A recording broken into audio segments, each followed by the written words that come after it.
Hello students, welcome back to the virtual class. In economics, in the last session guys, we concluded chapter number 6 and that was the unemployment. So, in short I can say that up to now, we have concluded two major problems of the Indian economy.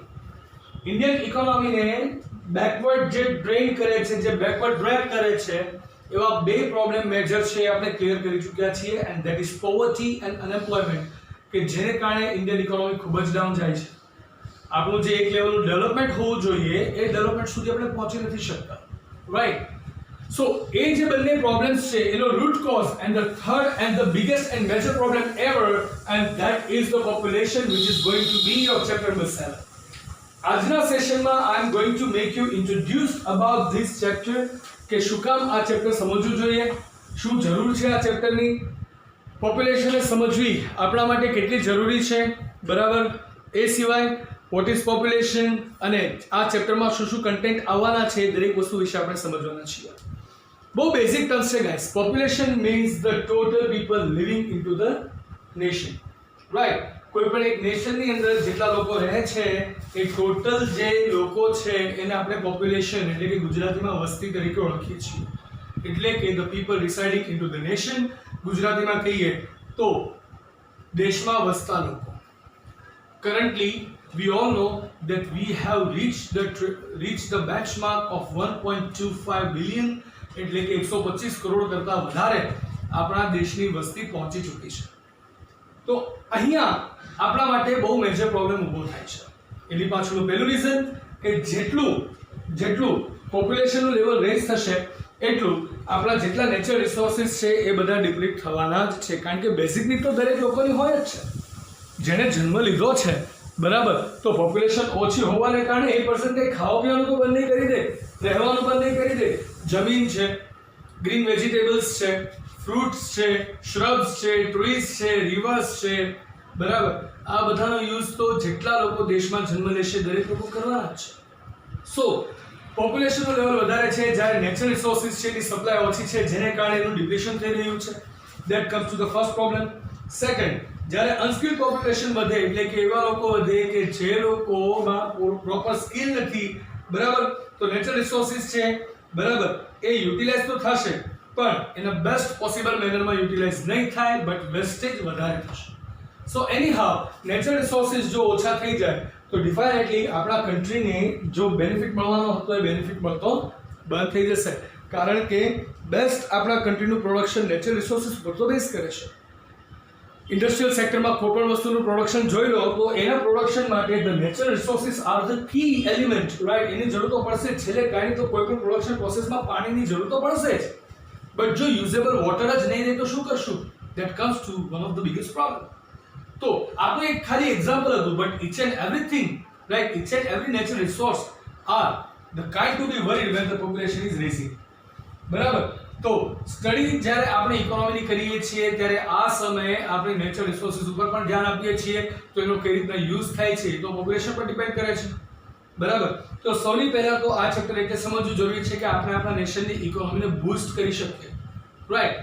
Problem જે થઈ ગઈ છે તો છે જ, right? હવે પોપ્યુલેશનની control કરવા માટે you can not short date the people કે ચલો ભાઈ 125 કરોડ છે એમાંથી 25 કરોડ વધારાના છે, એક કામ કરો 25 કરોડને બોલાવો, લાવો બધાને ગોળી મારો, પોપ્યુલેશન પૂરી. That is not the solution. But what the best can be done to stop the higher growth of the population. ઇન્ડિયાની અંદર પોપ્યુલેશન જે આટલું બધું બુસ્ટઅપ થાય છે, બરાબર, કે જેને બ્લાસ્ટ ઓફ ધ પોપ્યુલેશન કહેવાય, વસ્તી વિસ્ફોટ ગુજરાતીમાં કહીએ તો આટલું બધું જો પોપ્યુલેશન બુસ્ટઅપ થાય છે તો how to control the rate of growth, બરાબર? પોપ્યુલેશનનો ગ્રોથ રેટને કઈ રીતના કંટ્રોલ કરશું એ આપણા માટે એક બહુ મોટો ક્વેશ્ચન બની જાય છે. કારણ કે જ્યારે પણ આપણે એચડીઆઈની કેલ્ક્યુલેશન કરીએ છીએ તો આપણે પર કેપિટા ઇન્કમની સાથે, બરાબર, બીજા 3 ફેક્ટર્સને ચેક કરીએ છીએ. તો પર કેપિટા ઇન્કમ છે, જેટલી પોપ્યુલેશન વધારે હશે એટલી નેશનલ ઇન્કમ એટલા વધારે લોકોમાં ડિવાઈડ થશે. 100 રૂપિયાને તમે જો 10 લોકો વચ્ચે ડિવાઈડ કરો તો 10 રૂપીસ થાય છે, 5 લોકો વચ્ચે ડિવાઈડ કરો તો 20 રૂપીસ થાય છે, 100 લોકો વચ્ચે ડિવાઈડ કરો તો 1 રૂપી થાય છે. ઇન્કમ વધારે રેઝ નથી થતી પણ પોપ્યુલેશન રેઝ થાય ત્યારે પર કેપિટા ઇન્કમ ધીરે ધીરે ડિક્રીઝ થતી જાય છે. That is dragging us back in the race of the development. ત્યારે આપણું ડેવલપમેન્ટ જે છે એ પાછળની તરફ જતું દેખાય છે. તો population is being the root cause of every problem. Population વધારે હશે તો વર્ક કોમ્પિટિશન વધશે, જેને કારણે બહુ બધા લોકો અનએમ્પ્લોયડ રહેશે. અનએમ્પ્લોયડ લોકો રહેશે તો ડિફાઇનેટલી એ લોકો પાસે ફંડ જ નથી, એ લોકોની પાસે અર્નિંગ જ નથી, તો પોવર્ટી પણ વધવાની જ છે. તો પોવર્ટી કે અનએમ્પ્લોયમેન્ટ આ બંને જે મેજર પ્રોબ્લેમ્સ છે કે જે આપણા નેશનના ડેવલપમેન્ટને ડ્રેગ કરે છે ડાઉનવર્ડ્સ, બરાબર. તો એની માટેનું મેઇન કોઝ સેન્ટર છે પોપ્યુલેશન, રાઈટ. તો પોપ્યુલેશનને સમજવું ઇકોનોમિક્સના સ્ટડીમાં આપણા માટે ખૂબ જ ઇમ્પોર્ટન્ટ બને છે, બરાબર. તો શું શું સમજશું આપણા પોપ્યુલેશન બાબતે એ જોઈ લઈએ. સૌથી પહેલા આપણે સમજવાના છીએ કે પોપ્યુલેશનનો મિનિંગ શું થાય છે. પોપ્યુલેશન એક્સપ્લોઝન, કે જેની માટે મેં હમણાં વર્ડ યુઝ કર્યો તો બ્લાસ્ટ ઓફ પોપ્યુલેશન, કે જે ઇઝીયર છે સમજવા. The basic main key term is known as the population explosion. તો population explosion શું છે સમજવાના છીએ. પછી આપણે population trends ઇન્ડિયાની અંદર સમજવાના છીએ કે જેની અંદર આપણે સમજશું સાઇઝ અને ગ્રોથ રેટ શું છે ઇન્ડિયાની પોપ્યુલેશનનો, મેલ ને ફિમેલ પોપ્યુલેશન ઇન્ડિયામાં કેવું છે, એટલે કે જેન્ડર ડિસ્ટ્રીબ્યુશન કેવું છે, જેન્ડર રેશિયો ઇન્ડિયામાં શું છે, બરાબર. એજ વાઇઝ પોપ્યુલેશન કેટલી છે ઇન્ડિયાની અંદર, અને જ્યારે એજ વાઇઝ પોપ્યુલેશન જોશો at that time you will be completely blown off your mind because India is the most youngest nation in the world. સૌની કરતા વધારે યુથ પર્સન્ટેજ આપણા નેશનમાં જોવા મળે છે. સૌની કરતા વધારે યુથ આપણા નેશનમાં છે, but that is unutilised, right. That is unemployed youth. That's why we are being down in the development race. As well as rural અને અર્બન પોપ્યુલેશન શું છે એની પણ પોઝિશન આપણે સમજવાના છીએ. એના પછી આપણે સમજશું કોઝિસ શું છે. રેપિડ ઇન્ક્રીઝ થાય છે પોપ્યુલેશનમાં, પોપ્યુલેશન ગ્રોથ એટલો બધો છે, બરાબર. તો એના પાછળના રૂટ કોઝ શું છે, તો એના ઘણા બધા ફેક્ટર્સ છે. સોશિયલ ફેક્ટર છે, બરાબર છે, કે પછી ઇકોનોમિક ફેક્ટર્સ છે, બીજા અધર ફેક્ટર્સ પણ છે. એમાં આપણે બર્થ રેટ અને ડેથ રેટ શું છે એ પણ સમજવાના છીએ, બરાબર. એના પછી જો આપણે જોઈએ તો પછી લો ડેથ રેટ છે એના કોઝિસ શું છે એ પણ સમજશું. એટલે કે હાયર બર્થ રેટના કોઝિસ શું છે, લો ડેથ રેટ, એ પણ આપણે સમજશું. શું કામ? કારણ કે જ્યારે બર્થ રેટ હાયર હોય ને ડેથ રેટ લોઅર હોય, બરાબર, તો ત્યારે જેટલા લોકો જન્મે છે એની કરતાં મરે છે ઓછા લોકો, તો જેટલા વધારાના જન્મ્યા એટલું આપણું પોપ્યુલેશન રેઝ થાય. Say for example, in a year 1 lakh people gets born, right, and 80,000 people gets dead, તો 20,000 people ની પોપ્યુલેશન એ યરમાં રેઝ થાય છે. તો પોપ્યુલેશનનો જે રેઝ થાય છે તો એમાં હાઈ બર્થ રેટ છે એને કારણે છે અને લો ડેથ રેટ છે એને કારણે છે, એ પણ આપણે સમજશું. Then the last topic will be the measures to control the population, કે ગવર્મેન્ટે શું શું સ્ટેપ લીધા છે, what can be done to stop the population growth, right. We cannot kill the people to control the population, but yes, we can at least try to manage the growth rate of the population. We can convince the people, right, કે growth rate આપણે બને એટલો ઓછો કરીએ, બરાબર. તો આ દરેક બાબતો આપણે આ ચેપ્ટરમાં સમજવાના છીએ અને આ ચેપ્ટર આપણા માટે ખૂબ જ જરૂરી બને છે. ઇકોનોમી માટે ચેપ્ટર ખૂબ જ જરૂરી બને છે આપણા નેશનના ડેવલપમેન્ટ માટે. જ્યારે તમે કદાચ કોઈ ફર્ધર ફિલ્ડની અંદર વર્ક કરો છો, કદાચ કોઈ તમારામાંથી ઇકોનોમિક્સમાં ખૂબ જ સારું એવું આગળ વધે છે, બરાબર, અને પછી જ્યારે when you are there to take the decision policies of the economy of particular area or the nation, at that time it would be very much important for you to understand the trends of the population in the nation too.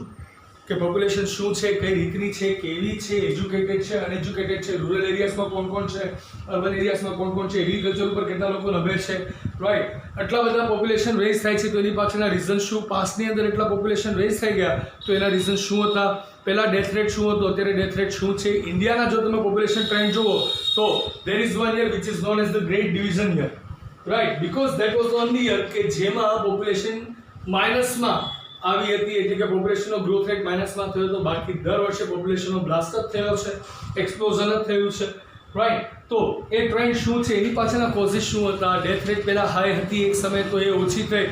Basically death rate ઓછી થાય છે એ આપણા લોકો માટે તો benefit જ છે. Why? Because we are being medically advance કે અને we are providing best facilities to the people that they are not getting that, right. Same way આપણે જો અત્યારની સિચ્યુએશનની વાત કરીએ તો we are very much good at controlling the corona virus, કે હજુ હવે આપણે 3 મહિના પછી 4 લાખ કેસીસ પ્લસ થયા, રાઈટ. બાકી ઓવરઓલ વર્લ્ડની અંદર that was the blast of the cases અને એક સાથે બહુ બધા કેસીસ બહાર આવ્યા હતા. In India the rate is very much controlled. તો આપણે મેડિકલી એડવાન્સ છીએ તો that's a good sign of us, but that is creating the problem too. It is not the solution કે આપણે મેડિકલ સર્વિસીસ આપવાનું બંધ કરીએ, let the people die. We must save the people, we must save our citizen. But અહીંયા એક વસ્તુ ખાસ ધ્યાન રાખવાની છે કે જો આપણે ડેથ રેટ છે, બરાબર, એ ડિક્રીઝ કરી શકીએ તો બર્થ રેટને પણ ડિક્રીઝ કરી શકાય. એના માટે ગવર્મેન્ટે બહુ બધી પોલિસીસ ડિફાઇન કરેલી, ગવર્મેન્ટે બહુ બધા ટાસ્ક આપેલા, ગવર્મેન્ટે બહુ બધા ઇન્સેન્ટિવ્સ આપેલા, રાઈટ. અને એની પાછળના રીઝન્સ પણ બહુ બધા છે. કે ઘણા માઇથોલોજીકલ રીઝન હોય, ઘણા સોશિયલ રીઝન હોય, તો આ દરેક બાબતોને ધ્યાનમાં રાખીને આપણે સમજશું કે આ ચેપ્ટર શું છે. બરાબર. તો આજના સેશનમાં માત્ર મારે તમને ઇન્ટ્રોડ્યુસ કરવાના હતા ચેપ્ટરની સાથે. આવતીકાલે આપણે આ ચેપ્ટરનો ફર્સ્ટ ટોપિક સ્ટાર્ટ કરી દેવાના છીએ, that is the meaning of population explosion, અને એની સાથે આપણે પોપ્યુલેશન ટ્રેન્ડ્સ છે એના પર સર્ટેન પોઈન્ટ્સ કવર કરીશું. બરાબર. તો guys, that was it four today's session. This chapter is very much easy to understand. Numbers થોડા વધારે છે એટલે મેમરી થોડી તમારી શાર્પ કરી દેજો, રાઈટ? બીકોઝ આ ચેપ્ટર્સમાંથી નંબર્સ વાળા ક્વેશ્ચન્સ વધારે પૂછાય છે.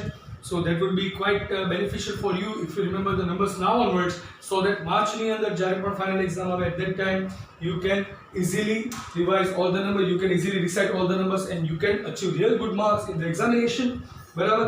ચેપ્ટરનું વેટેજ પણ 13 to 14 માર્ક્સ જેટલું રહે છે, તો આ ચેપ્ટર એ રીતે પણ ખૂબ જ ઇમ્પોર્ટન્ટ સાબિત થાય છે તમારા માટે. તો નંબર્સ થોડા રહેશે, બાકી ચેપ્ટર સમજવું ખૂબ જ ઇન્ટરેસ્ટિંગ છે. ઇટ ઇઝ માય લિમિટેશન કે મારે વર્ચ્યુઅલી ભણાવવું પડે છે, right, due to this situation. But જો આ ચેપ્ટર આપણે ઇન પર્સન સમજવા તો it would be very much really entertaining one, right? Because there are the real examples I could give you and you can understand them there. But let it be. Over here also we are going to enjoy this whole chapter. So I hope you guys will pay proper attention and keen interest into this chapter. So I'll see you tomorrow with the first topic of this chapter. Until then, it's time to ask for your leave. So goodbye, take care, have a nice time, stay home, stay safe, keep making notes. Thank you.